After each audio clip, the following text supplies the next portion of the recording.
Hi, I'm Brooke. I'm Savannah. And we are doing a special Halloween segment for your.mag TV about the ghosts of and around Emerson College. So, let's get started. Boston is one of the oldest and most historic cities in America, and Emerson is right in the middle of it. Emerson is located in the theater district and owns 7 very old theaters, which have a lot of creepy history surrounding them.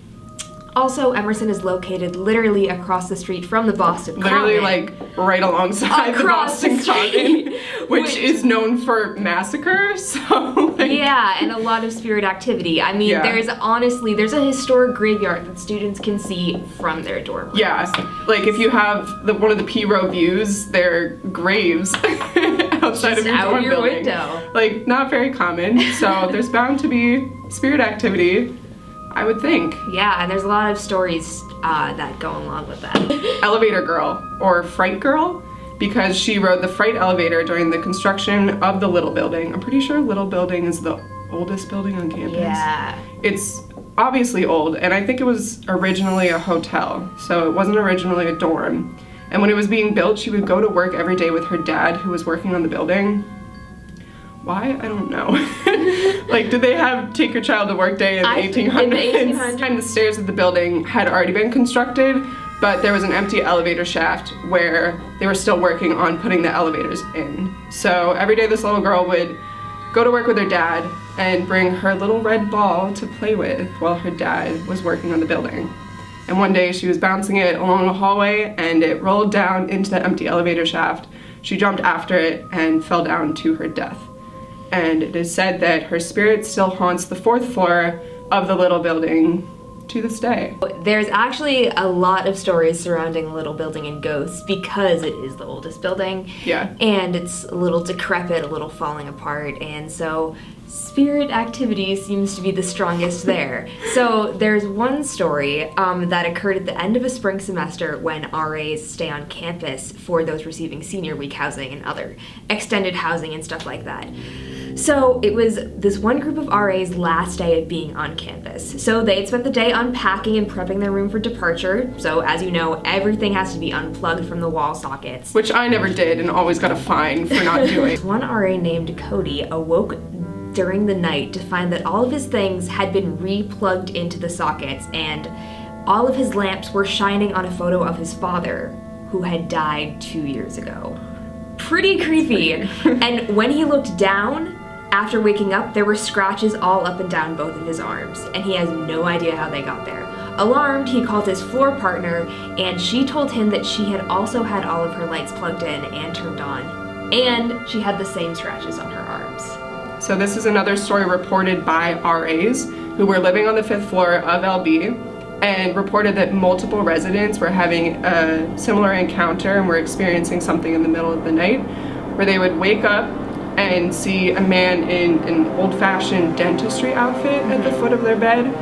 He would be holding dentist tools but would just say to them, not now, later. And hasn't been reported to say anything other than that. He just stands at the front of the bed, says not now, later, and that's about it. Now remember, LB used to be a hotel, so true. Tons of people were coming in and out, so it's totally plausible that there could have been this dentistry guy who stayed at the hotel for some reason or another. Which is weird, because these students would also wake up with the unidentified scratches up and down their arms. There's also been stories from the 6th floor of Little Building. So basically all the floors. All of them, 4, 5, 6. We're just going all the way up, so 6th floor, yeah. So 2 RA floor partners up there on the 6th floor were working on their welcoming board for incoming freshmen. So they were taping stuff up and the floor became dead cold. Despite faulty air conditioning in the summer heat, LB is always super hot, but they felt this really cold draft, even though there were no windows open or no open elevators. And it was the middle of summer, like beginning of the semester. So one of the RAs looked down the hall to investigate and saw a tall black figure dart from one end of the hallway's edge to the other.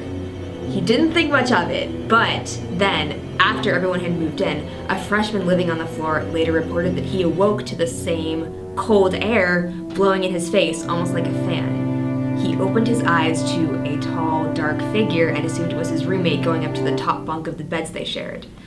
but there were no windows open and no fan on, and his roommate reported never leaving his bunk that evening. Other super old, not quite decrepit, but definitely ancient building on Emerson's campus is obviously the Cutler Majestic, and it is actually known as the second most haunted location in the city of Boston, only following the famous Boston Common, which is also basically on Emerson's campus. But it's anyway, our quad, so. Yeah.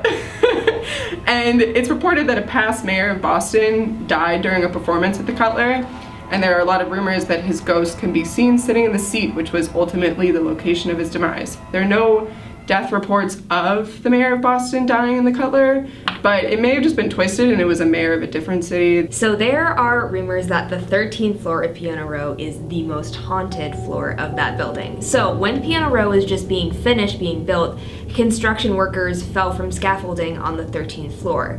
One worker was able to jump into the building on time, but the other two with him went down with the collapsed scaffolding and died on impact. So there are rumors that the 13th floor of Piano Row is where all the spooky stuff happens in that building.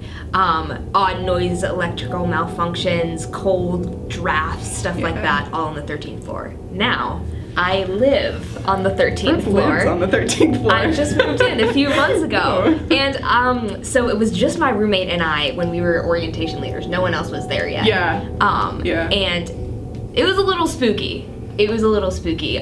We've definitely had reports of weird cold air coming in. We figured that it was the air conditioning malfunctioning, but who knows after hearing this story. Pretty spooky stuff. Very spooky. And I'm sure that there are tons more stories that haven't been, you know, elaborated on. Yeah. Weird findings. And reported on. And it's also important to consider that ghosts have been reported to follow people and follow things that are happening, and if they're not very happy with a building being renovated or changed, they're gonna try to get revenge. So as you know, there's a lot of renovation going on right now all around the Emerson College on the historic Colonial Theater. Historic Colonial Theater. Super old. Yeah. As well as Little Building, the oldest and most haunted building at Emerson College. And if you think about it, the college is a perfect place for spirits to inhabit. Totally. It's said that spirits are attracted to a large group of people as well as young people and strong emotions. So what better place to find a lot of young people with strong emotions than at an art school? Yeah. In the middle of Boston. In the middle of Boston. So literally Emerson College, if I were a ghost like looking at real estate, would definitely be interested in setting up home. Number one choice. Right here. And that's all. That's all we got. Thanks for watching. Thank you for watching.